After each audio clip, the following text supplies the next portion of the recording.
Jordi and I are taking one last little road trip just here in California. We're heading down to SoCal to meet up with some of the guys at Intense Cycles. Figured we'd just camp there. It's 114 degrees. Oh man, that's gonna suck. Cozy looking campsite. We've definitely had better ideas.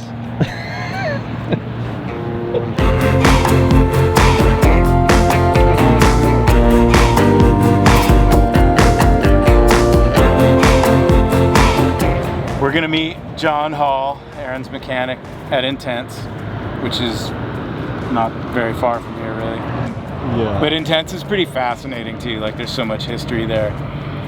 And a lot of it's actually there, like all the old bikes and oh, cool. His fab shop and everything. So we can take a look at some of the old stuff he's done, prototype stuff he's done, talk to Jeff Steber, who's the founder of Intense, and talk to John a little bit about like his process and how he sets bikes up.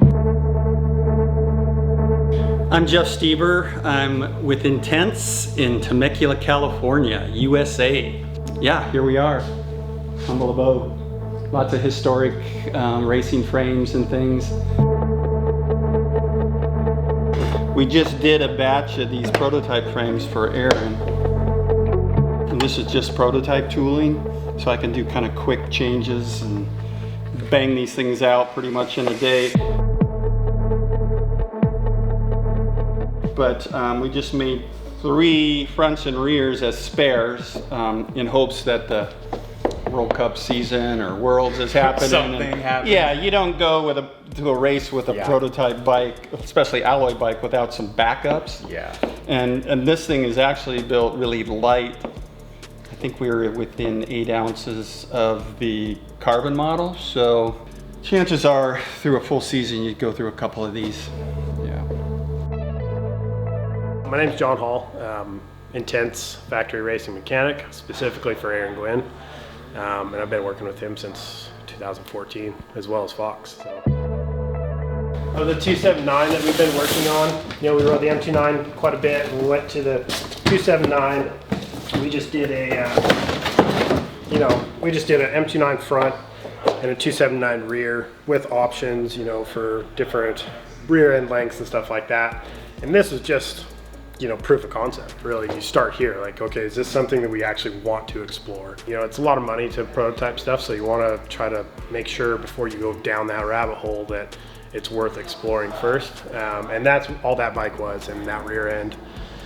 That allowed us to, okay, from the feedback at the races and stuff like that, allows us to go into, let's start from scratch. Let's build this thing up proper and start testing what do we want. And since we're starting from scratch, what else do we want to change?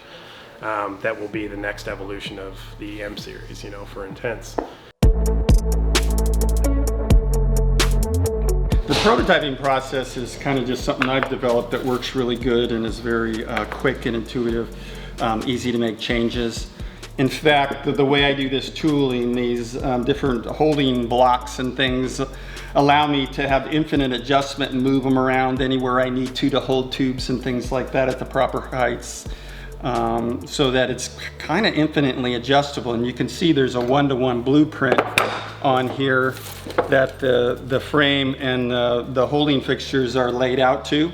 So that makes sure that I get all the critical pivot points and things in the proper locations, because it's pretty critical, especially on these multi-link bikes.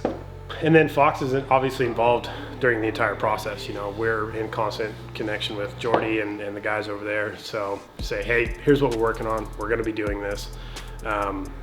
We want these shock specs on it, or like, hey, in your experience, have you seen with, anything that would work or we should explore or something like that? And they can offer suggestions. We can take them or leave them.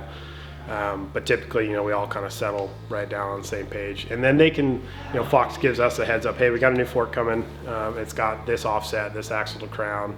For instance, like with this new shock and suspension that's been released lately, we had those last year.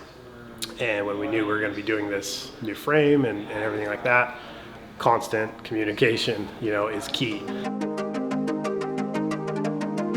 And then kind of simultaneously, once we start writing the prototypes, and especially working with the IFR team, as they are sponsored by Fox, there's a lot of back and forth that kind of goes, chatter between John Hall, Aaron Gwynn, Jordi, the Fox team in general, as far as maybe tuning, that sort of thing. Like, it's never starting from scratch, right? You got what you did, and then you figure out what went right and what went wrong, and you build off that, and it's just an ongoing process. We're both getting ready to go to this unknown entity of world champs. And hopefully we both end up meeting somewhere along the way and we both get into Austria. But it's completely unknown as of now. I don't think anybody really thought we would race, and we still might not, but it's like down to the wire now. We need to start packing, getting things ready, and on the 18th, hopefully we fly. And on the 19th, hopefully we land in Austria, preferably. We'll continue to keep bringing you along for whatever ends up happening in this interesting season that we're having. But thanks for watching, and we'll see you next week.